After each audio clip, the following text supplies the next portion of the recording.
Todos sejam bem-vindas, sejam bem-vindos a mais um estudo do livro Renovando Atitudes. Hoje o capítulo número 54, o nosso último capítulo do livro, estamos encerrando hoje, que se chama A Busca do Melhor. Fechamos assim esse ciclo, muito felizes para quem esteve aqui conosco assistindo todos os 54 capítulos. Quem assistiu um capítulo só, assistiu alguns, enfim, para quem fez sentido, fez refletir, fez pensar, como para mim fez. Tomara que tenha sido bom para vocês. Eu fico feliz em poder compartilhar. Quero agradecer desde já a todos que estiveram aqui comigo nesse estudo durante esse um ano, um mês e meio. Parece que não, mas já passou um ano e um mês e meio. E para quem está aqui chegando pela primeira vez, YouTube tem lá no canal do Nelson Tavares todos os capítulos, do capítulo 1 a esse capítulo agora 54, já está aí disponível. Tá? Então fica aí ad eterno para quem quiser assistir depois, recomendar, ver o que não pôde ver, enfim, está aí o estudo para quem gostar, quem fizer sentido, para quem quiser. Ano que vem a gente vai começar um novo estudo, não tem data marcada ainda. Vou fazer um livro de Joana de Ângeles. Já recebi algumas sugestões. Quem quiser me mandar mais sugestões, fica à vontade. Não precisa ser no aberto. Eu sei que tem muita gente que sente, pronto, não quer se expor, quer mais privacidade. Pode mandar no privado. Sugestões de livro, de estudo de Joana de Ângeles. Eu vou para alguma obra de Joana de Ângeles. Já tenho mais ou menos alguma coisa em mente, mas vai ficar para o ano que vem, tá? Vamos então a isso. Vamos falar hoje desse capítulo 54, que é a busca do melhor. Temas como erro, vamos falar sobre as escolhas na vida, vamos falar sobre o processo de julgamento e vamos falar também sobre essa história de proteção divina. Como é que isso acontece? Será que acontece? Como é que a proteção divina age em nossas vidas? Muito bem. Como de costume, vou fazer a oração. Quem quiser, claro, comigo, eu convido, fechando os olhos, e agradecemos assim a Deus Pai, primeiramente, a Jesus, nosso mestre e guia, nosso amigo, a toda espiritualidade de luz que mais uma vez se faz presente, colaborando nesse estudo, nesse entendimento, que possamos assim, em conjunto, refletir no aprendizado, nos ensinamentos do Cristo, assim buscando o sentido para a nossa vida, a busca do melhor. E assim agradecemos e pedimos autorização para dar início a mais esse estudo. Que assim seja, graças a Deus. Então vamos lá, pessoal. A gente vai falar um pouco sobre a busca do melhor.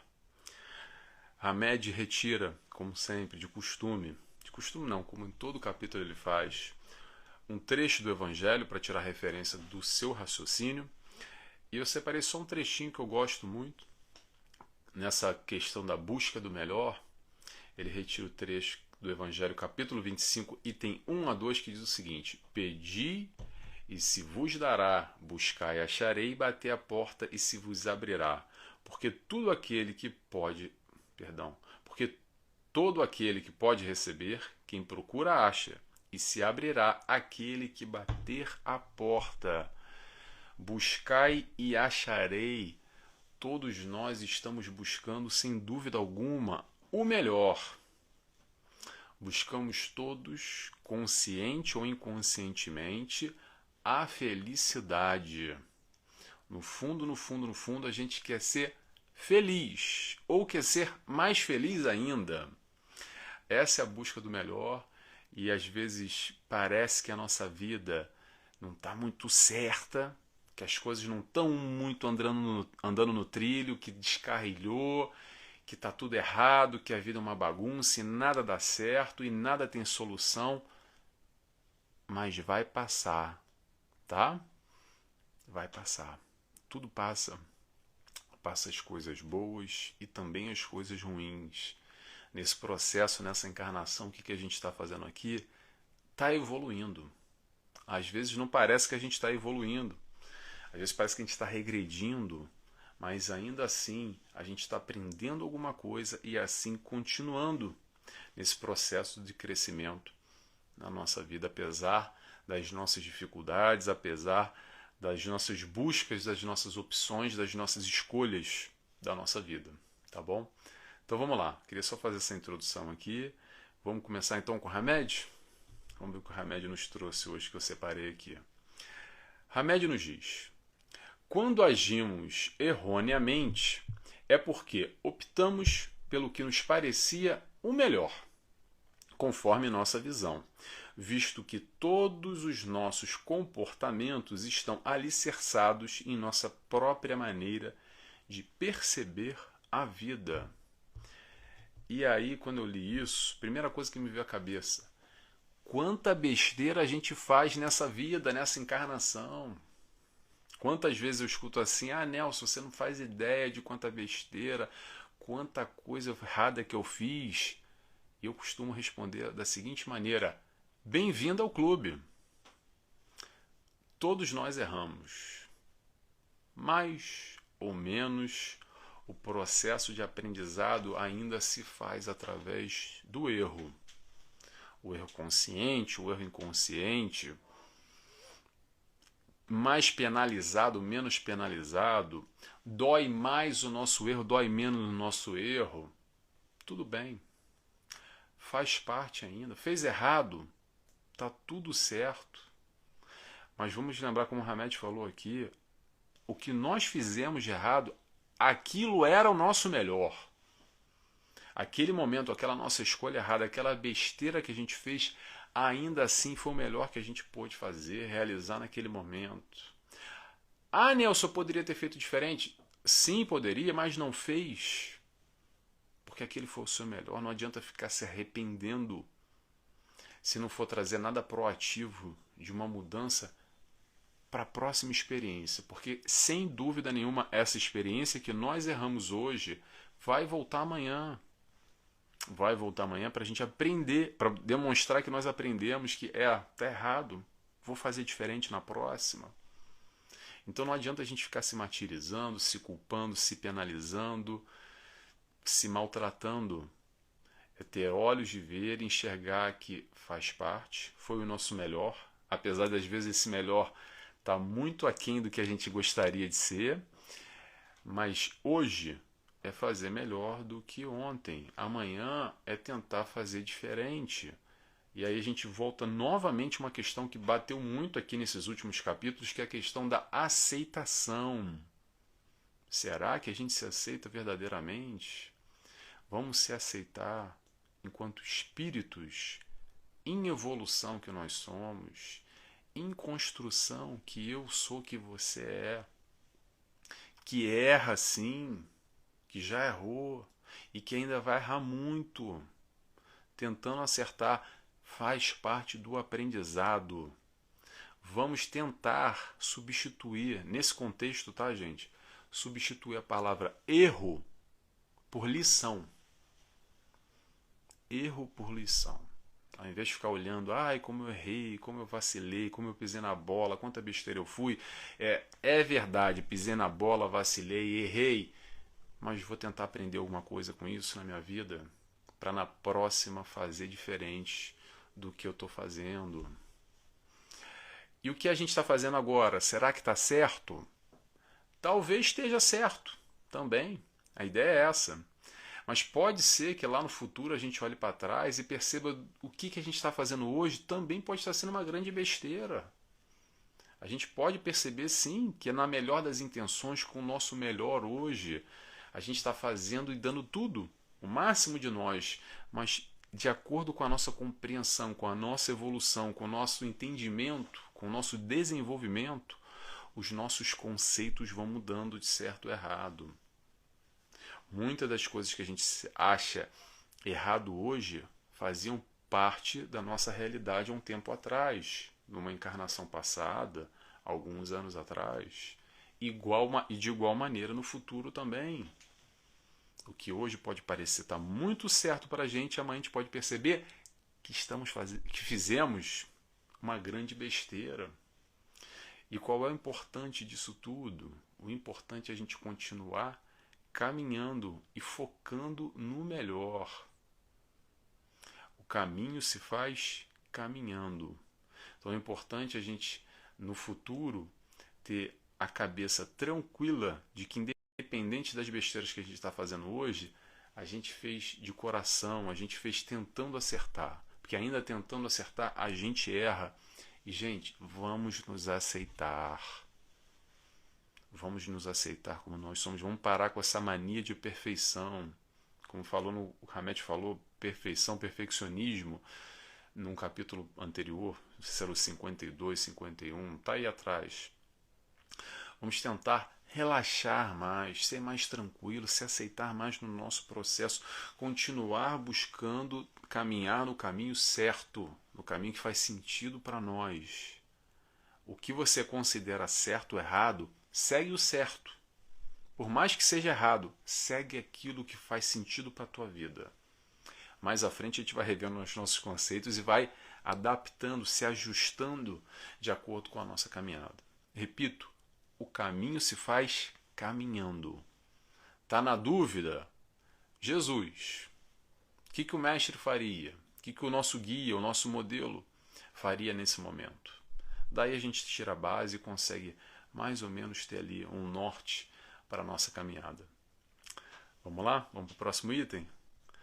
Hamed nos diz: aparentemente, podemos julgar um ato como negativo, mas quando atingirmos o âmago da criatura e observamos como ela foi educada, quais valores recebeu na infância, o meio social em que cresceu, aí entenderemos o que a motivou a agir daquela forma e o porquê daquele seu padrão comportamental. Seu padrão comportamental. Aqui eu quero falar duas coisas sobre essa história de julgamento. Julgamento e comportamento. Vamos lá. Vamos separar a história do julgamento aqui, que eu acho importante isso, relembrar, porque a gente faz isso demais na nossa vida, e digo, não só na nossa vida, nessa encarnação inteira, no nosso dia a dia. É o que? É julgar o próximo. Vamos julgar, sim, o ato, mas não julgar o próximo. Julgar o ato, a situação, a questão é diferente de julgar o indivíduo. A pessoa que está realizando aquilo que a gente não acredita que é muito certo. Seja aquilo o que for, tá?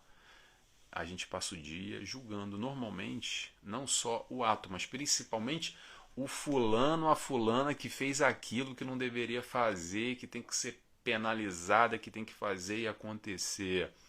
Claro que leis existem e estão aí os juízes das leis humanas dentro de cada sociedade, dentro de cada país, dentro de cada comunidade, enfim, para aplicar aquelas leis que diferem.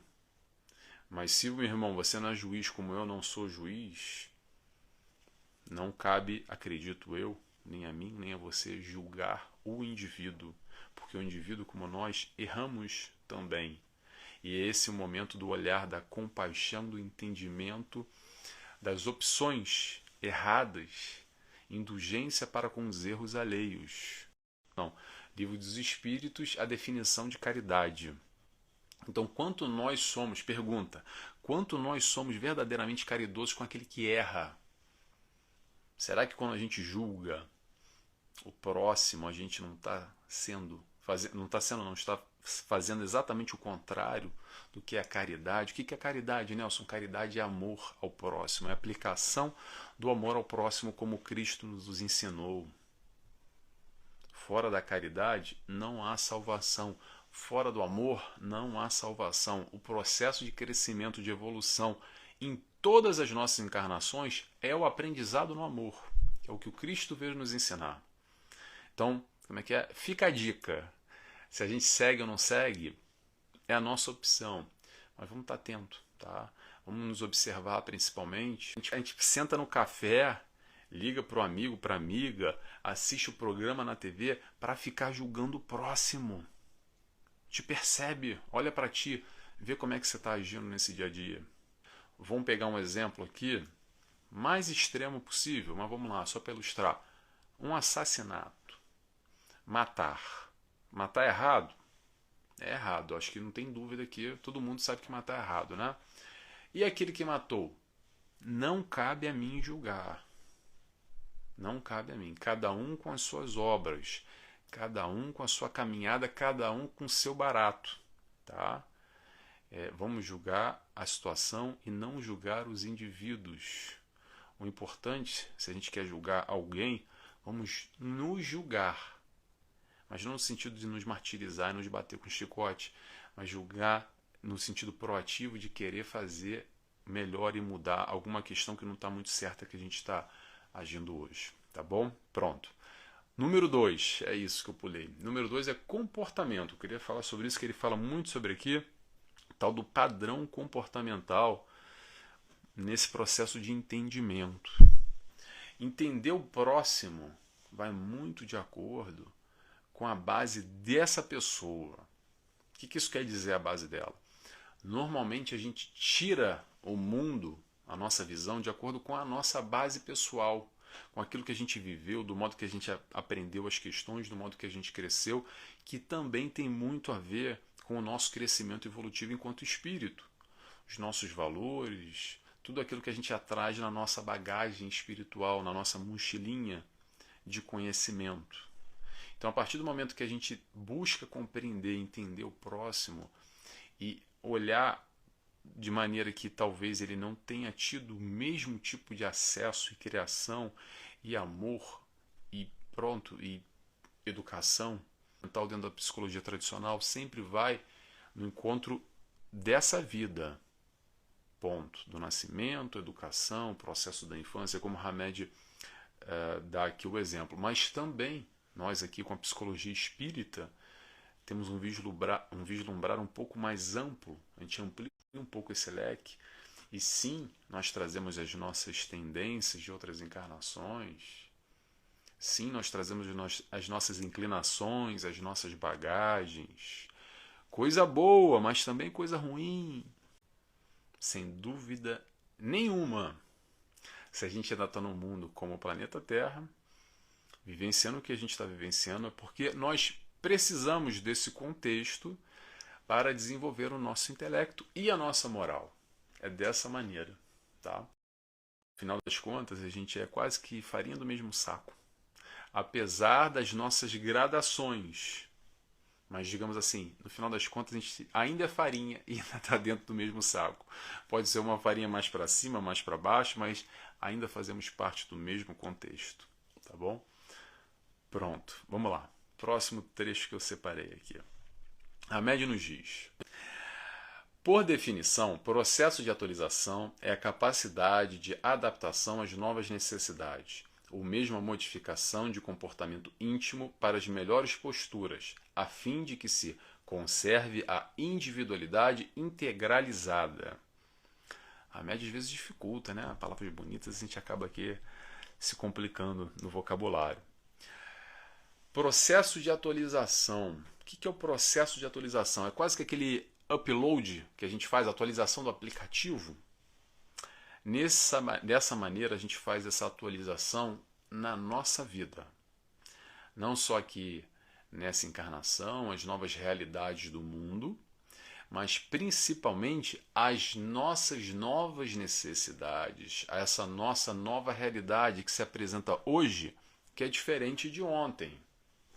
O que isso quer dizer, Nelson? Quer dizer que o que fazia sentido para você há 10, 20, 30 anos atrás, talvez hoje não faça sentido nenhum, não tenha a menor importância. E o que a gente faz hoje? Talvez hoje aquilo que a gente dá muita importância, mais à frente, daqui a uns anos, talvez não tenha importância nenhuma. Vamos alargar a visão, mais uma vez, com o auxílio da doutrina? Provavelmente o que era muito, muito, muito importante, que a gente matou e morreu numa encarnação passada, talvez hoje possa parecer uma grande besteira.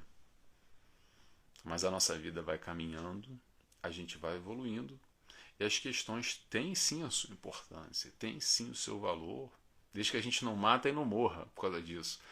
mas o lutar, o caminhar, o brigar por aquilo que faz sentido para a gente, nesse sentido, como diz Hamed, a busca do melhor faz parte da nossa evolução, sem dúvida nenhuma. E o que importa nessa vida? Será que é os fatos? Será que são essas questões que no fundo a gente percebe que são pueris ou de menor importância? Porque talvez tinha muita importância no passado, mas hoje não tem, e o que tem hoje talvez no futuro não tenha. O que importa é sempre a nossa conduta, é o nosso comportamento, é a nossa postura, principalmente, e o nosso sentimento frente aos desafios que a vida vai nos enviando. Porque é isso que a gente leva daqui. É essa tal bagagenzinha que a gente carrega. Então, independente do que aquilo que faz sentido para mim ou para você nesse instante na vida, digamos assim, a vida se encarrega, a vida, vamos ampliar um pouco, espiritualidade, trabalhando incessantemente para nos proporcionar provações, expiações frente às nossas escolhas. Nós escolhemos tudo o tempo inteiro. Não ache que você não tem controle da vida, que você tem controle total. Você pode fazer agora o que você quiser. Você pode estar aqui me escutando, como você pode desligar isso e dormir, e tomar banho, e ligar a televisão, e trabalhar, e cozinhar, e fazer, não sei o que você queira fazer. Essas são as escolhas da nossa vida.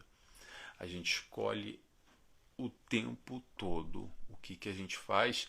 E sim, a espiritualidade, de acordo com a nossa evolução, com aquilo que a gente necessita vivenciar, vai, digamos assim, adaptando as circunstâncias para nos proporcionar aquilo que a gente necessita vivenciar. E é por isso que o mais importante não é o fato em si, mas é o que está aqui dentro. A maneira que a gente age ou reage, o nosso comportamento, a nossa postura, o nosso sentimento principalmente. O conhecimento adquirido não é só a base intelectual, mas a base do sentimento, quando a gente verdadeiramente internaliza tal questão. Porque falar para vocês aqui é mole. Pegar aqui o Evangelho do Cristo e ficar aqui falando palavras bonitas, doces, sabe? Que vai soar bem no ouvido. Pronto, que espetáculo. E quando a gente fecha o livro e desliga a câmera? Como é que é na vida? Como é que é no dia a dia? É isso que importa. No final das contas, é colocar na prática aquilo que a gente já sabe.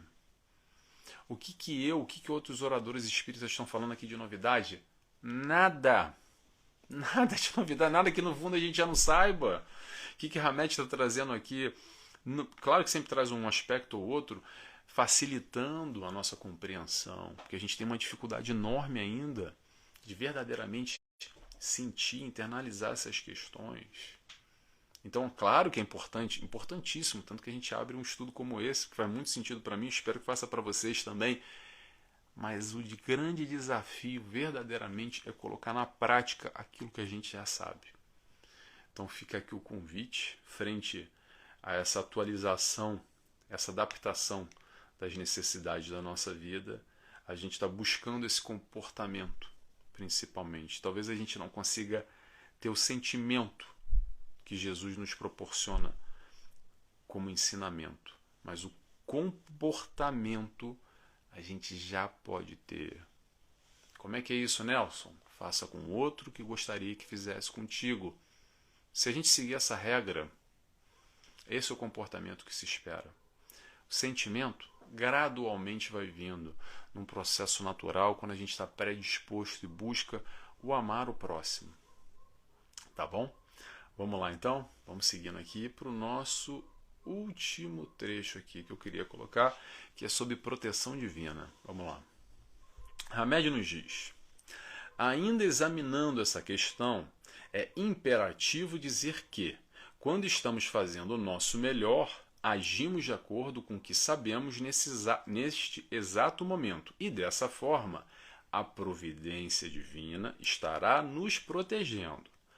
Porém, atenção, quando propositadamente não correspondemos com atos e atitudes ao nosso grau de justiça e conhecimento, passamos a não mais receber, abre aspas, condescendência espiritual, fecha aspas, visto que transgredimos os limites das leis naturais que nos amparam e sustentam. Vamos falar então sobre proteção divina, algo bem interessante, e eu acho que a gente ainda faz muita confusão nesse entendimento e se coloca muito como vítima às vezes. Pergunta: será que Deus me protege, nos protege? Será que Deus olha por nós? Resposta muito simples. Sim, claro que olha, sempre olha. Porém, todo caso, todavia, também nos dá o livre-arbítrio para as nossas escolhas. E essa é a hora que o pessoal não gosta muito, porque a gente não faz escolhas muito boas. E essas escolhas, naturalmente, vão trazer consequências. Consequências boas ou consequências ruins. Porque, no fundo, é a gente que escolhe de acordo com o nosso conhecimento. Vou dar um exemplo bobo aqui para ilustrar, para a gente entender mais ou menos como é que funciona. Tá? Quando a gente é um bebezinho, ainda engatinhando, e tem lá uma tomada, e a gente olha ali um buraco na parede e vai lá meter o dedo, esse é o momento que a espiritualidade, de alguma forma, a providência divina, vai agir diretamente para nos impedir de ali colocar o dedo na tomada. Porque a gente é um bebê, a gente mal começou a engatinhar, não sabe muito bem, e há um risco de fazer uma escolha errada por uma... Pronto, o bebê vai estar curioso, não sabe o que é, vai ali meter o dedo. E nesse momento a espiritualidade, a proteção divina, vai sempre nos guardar, olhar por nós e nos proteger. Vai agir diretamente, sem dúvida nenhuma. Ponto. Muito bem. Vamos pegar o mesmo exemplo, agora esse bebê cresceu. E ele virou um adulto. E quando a gente é adulto, nós sabemos muito bem que essa história de meter o dedo na eletricidade dá choque, não dá? Machuca, não machuca? Vai se arrepiar todo, vai ter uma descarga elétrica, vai ter uma consequência não muito legal. Não sei se vocês já tomaram um choque. Já tomei faz muito tempo. E não é muito legal, não é verdade? Muito bem. E aí a gente já sabe que não é certo esse caminho. Mas mesmo assim a gente vai lá meter o dedo. Pergunta: será que a espiritualidade nesse momento, a providência divina, vai interferir? Resposta: não, não vai interferir. Por quê? Porque a gente já sabe. A opção, a escolha é nossa. É nesse momento que a providência divina deixa a gente aprender com os nossos próprios erros, com as nossas escolhas. Nesse momento, vai, digamos assim, o pai, vamos colocar dessa maneira, nessa figura simbólica, tá? O pai dá um passo atrás, porque ele sabe que nós sabemos que não é certo meter o dedo na tomada. E ele também sabe que a gente vai meter o dedo na tomada uma vez, 2 vezes, 100 vezes, 10 vezes, 1 milhão de vezes, até o momento que é nós, levando esse erro / aprendizado, vamos olhar e falar assim: Nelson, se calhar esse negócio de meter o dedo na tomada já foi 1 milhão de vezes. E eu ainda estou insistindo, ainda estou tomando choque, ainda está doendo. Deus não tem nada a ver com isso. Porque quem sabe é a gente. É a nossa escolha. Então Deus sabe, a providência divina, vamos colocar assim muito amplamente, que nós mais cedo ou mais tarde vamos parar de fazer as escolhas erradas, de meter o dedo na tomada. Leve o tempo que for, demore o tempo que demorar. O Pai nos ama, nos acolhe, e para permitir o nosso crescimento, a nossa evolução, Ele deixa, entre aspas, a rédea solta, mas controlando tudo e nos amparando. No momento que a gente quer, Ele está ali para o nosso lado. Se precisar, Ele repete a lição, e a gente, em vez de meter o dedo na tomada, pergunta assim: posso meter o dedo? Será que é bom? com certeza é o momento que a espiritualidade vai vir e falar assim: ô Nelson, você já sabe, vai meter o dedo na tomada de novo? Quer que eu desenhe? Quer que eu repita?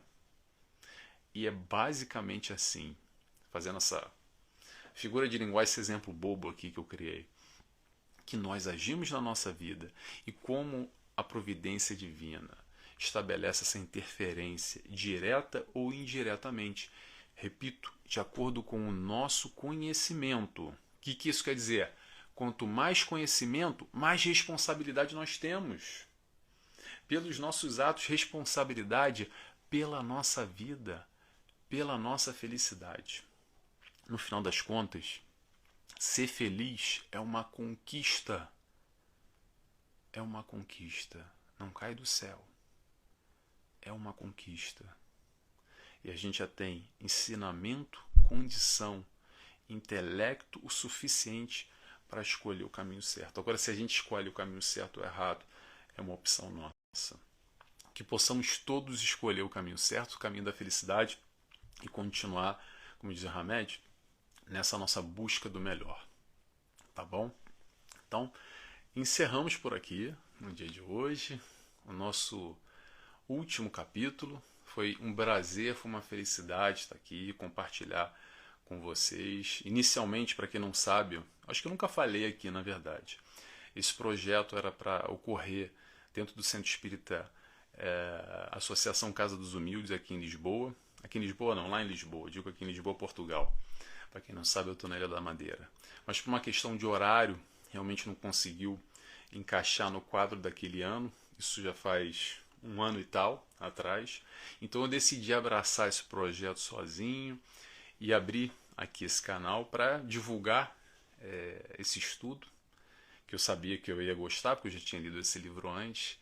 E foi ótimo porque eu pude aqui não só atingir um público muito maior, aqueles amigos e conhecidos, como várias outras pessoas que eu conheci através do estudo, e através disso também eu conheci outros meios de divulgação, fui chamado para fazer palestras com muita felicidade, outros programas, entrevistas, bate-papos, enfim.